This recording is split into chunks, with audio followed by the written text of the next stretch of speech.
Harness your emotions. Transform your life. Part 3. The final category is the sarcastic ones. Yes, sarcasm is a form of anger. In many or most cases, sarcastic and or witty individuals are the most naturally intelligent and creative of the 4 categories. If this is you, don't get too excited. This can also be the category that is in not only the most pain, but also the category that exhibits the greatest degree of denial. In fact, they are compelled to laugh and make others laugh, else they would be crying nonstop. This is not a theory, it is a fact. Sarcastic and witty individuals think nothing of their targets that at times sit within striking distance of their barbs. After all, it is all in good fun. They are being overly sensitive. I know because I fall into this category. I have been supported in my endeavor to poke fun by the droves of individuals that very sincerely have approached me and thanked me from the bottom of their hearts for making them laugh. They too were not cognizant or concerned with the occasional victim of my barbs. Witty sarcasm defines me. However, I have grown far more sensitive to the feelings of those around me who used to simply just be collateral damage. We are compelled to pursue our greatest joy, love, satisfaction, our gifts, our power, our creativity. And we cannot encompass our highest selves until we manifest these things and then pass them on to others. We need not suppress our proclivity for humor. Indeed, the power of laughter is unsurpassable. In regular, frequent, large doses, it can absolutely facilitate miracles. Let us use our intuition to recognize the individuals that may be erroneously hurt by our humor. We need to reach out to those who take a more serious approach to life with empathy and sincere concern. Let us comfort them and be sincerely apologetic, and then bless them with the gift of laughter. Those who have trouble bringing themselves to laugh have indeed missed the whole point of life. Laughter is indeed given with the hand of God, and is indeed the closest cousin to joy and happiness. We must never apologize for manifesting this incredible gift, but we must become sensitive to individuals that may be hurt by this natural proclivity. We are rarely angry for the reasons we think. What is it about the guy who cuts in front of us on the freeway? Or the husband who leaves his dirty socks on the floor? Or the boss that criticizes us that can send us into a funk or a rage? If you've ever had the joy of sitting in at an anger management class, you have undoubtedly heard the recurring complaint that they disrespected me. And if you start taking a serious look at the times your anger gets a hold of you, you will probably also identify the illusion of disrespect and or its ugly cousins, inconsiderate, insensitive, and selfish. Let me first clear something up about respect. There is in actuality one type of respect, and that is self-respect. If you possess self-respect, it cannot be threatened or taken away. If you don't have respect, no one will ever be able to give it to you. People are murdered every day because they disrespected the wrong person. People cannot give what they do not have. So when it seems as though you have been disrespected, that is in fact another's pain body connecting with your own. Think of a pain body as the damaged part of your psyche that has yet to be healed.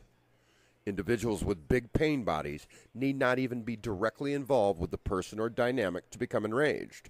The pain body will seek any and all things just to have a reason to express itself. You see it every day in politicians, celebrities, in the store line, on the freeway, etc. The most important place to recognize it is in you. You are the one that needs to change your perception, if nothing else. Hurt people hurt people. If you squeeze an orange juice comes out. Why? Obviously because that's what's inside.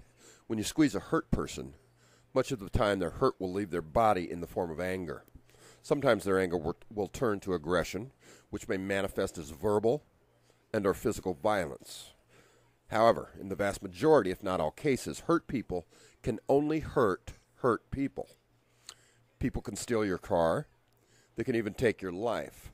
But they cannot take that which is far more precious without your permission. and that is your peace of mind. People cannot piss you off without your permission. When you go into a tizzy as a result of somebody else's words or actions, you have in essence handed over the keys to your most precious commodity. Not only that, but you handed them over to a wounded child, regardless of their numerical age. That is why it is crucial to reclaim your personal power over these things that need not hold far more dear than we do. There are tools to get rid of a great deal of your excess anger. All the anger that never serves you well and in fact drains you of energy, keeps you stuck, and leaves much destruction in its wake. As I mentioned earlier, anger served our early ancestors by preparing them maximally in the face of true threat and danger. What percentage of your anger episodes would you say were the result of the threat of true physical danger? 1%? A tenth of 1%? Less? None? Your anger is not serving your best interest. Therefore, you need to accomplish two goals. Number one, rewrite the toxic programs that are the genesis of your anger. And two, provide the tools when the anger does flare up. Number one is the real work on a deep psychic level and will not only diminish the anger response significantly, it will indeed clear the way to greater love, joy, freedom, and peace. Your anger programs were not written overnight. They are in fact the result of years of repetition that occurred when your subconscious mind was indeed at its most impressionable. So we're going to deal with number two first, because it will provide very basic, concrete ways to forestall the very real damage that your anger is doing to yourself and others. Fortunately, anger in its destructive expression provides at least a few seconds between the feelings and the ensuing act of verbal or physical violence. You must begin identifying the initial feeling of anger and connecting it to an off switch. This is your opportunity to stop and remove yourself from the perceived threat. You cannot make any rational decisions or take any rational steps whatsoever once under its spell. This is not the time to discipline your child, have a talk with your boss, spouse, or anyone for that matter. Your actions are almost guaranteed to be irrational and counterproductive. Furthermore, if your words or actions spur angry reaction in others, then you can see how this entire dynamic can snowball and spiral out of control.